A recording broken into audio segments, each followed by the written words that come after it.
Hello. So you want to make animatics, right? Well, you've come to the wrong place because I'm in no way, shape, or form a professional artist, but this is my process of how I do stuff.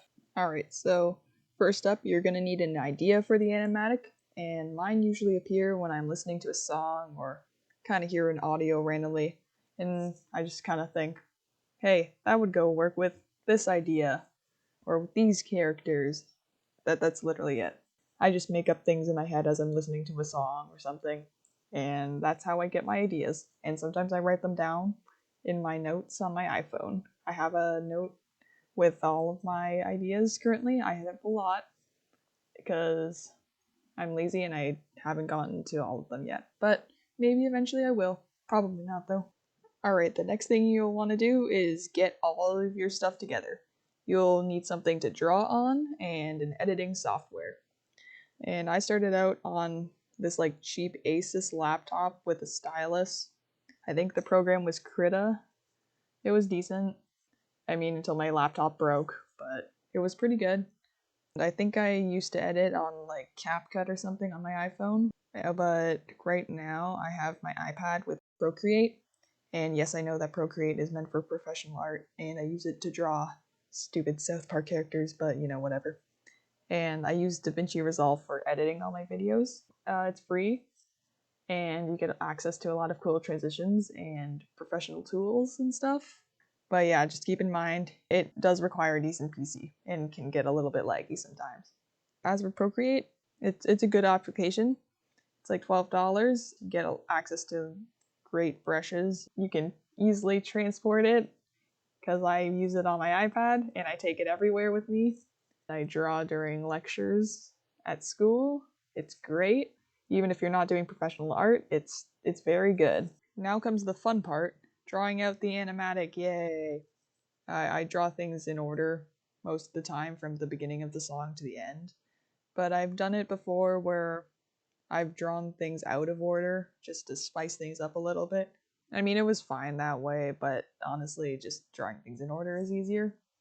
For me personally, I try to make things at least 1080 pixels for a better viewing experience because, I mean, 720 is fine, but I like watching things that are nice, crisp quality, but sometimes that's just not an option. I run out of storage a lot, so. But, like, generally, a higher quality is better, honestly.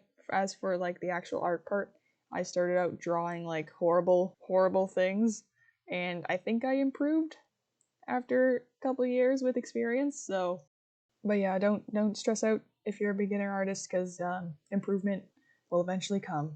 Here's a tip: if you're bad at animating things like me, this is a way how I create a bit of movement. First, you draw frame A, which is the starting position, and then you make a copy of frame A and distort it ever so slightly. And then you draw frame B, which is the ending position, and then you make a copy of that and distort it ever so slightly.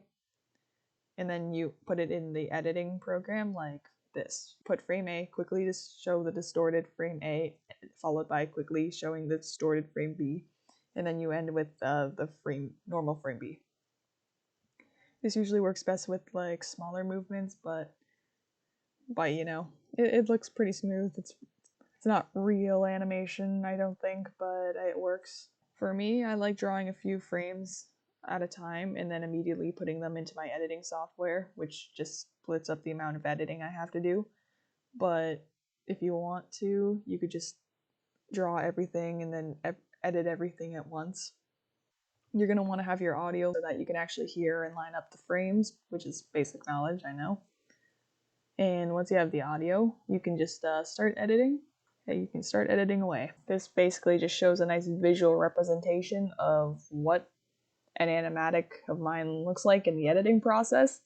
As you can see, there's a lot of layers. It gets very laggy and painful sometimes. And over there, where I was just pointing to, is one of the little tricks I use. I have like parts of the frame, and I just like draw over them a second time for another frame to create that motion effect. I don't really know what to call it, but it looks good. I think it looks good. As you can see, I have, yeah, as I said before, I have a lot of layers, like in that one part. For this part, all of the background parts are layers, and it doesn't really need to happen like this, but it creates a good effect because the back part moves slower than the front part, and I think that's how like actual movement works when you're walking by something. The things in the background move slower, so it makes it look a bit more realistic. And then you got some fade transitions. They help. They don't help. There's like different elements on this one. You know, Link's an object, the arm's an object, and then the Guardian's also an object. That they all moved in their own different ways. Same with here. The background is moving in a different direction and speed than Link is. And that was like a nice example of using all of the things I was talking about in a combination. Oh, another thing. I name all of my frames as like a number. So I start with 1, and then the last frame of the animatic would be like, I don't know, 100 something. But I kind of just name them in order. That's how I name my frames. And here, it doesn't look that good in this one, but it's an example of my mini animation thing. So you can see there's like a subtle difference of first frame and then the second frame. And then you've got the ending position there. So it looks more smooth. I don't know, that's a bad example, but usually it makes it look better than just simply switching from one frame to another. And if your editing software has cool transitions and tools you can use, utilize them. They can really make a cool effect on your videos. For example, being able to use keyframes and moving 2 drawings in different directions on a layer, or having a motion blur filter to give a nice movement effect. And layers are going to be your friend with editing, so make sure that your editing software can handle multiple layers. And now, congrats! You've worked on the Animatic for what feels like an eternity, and you're ready to never draw again because of the sheer exhaustion the project took you when you finished editing and you are happy with the final video.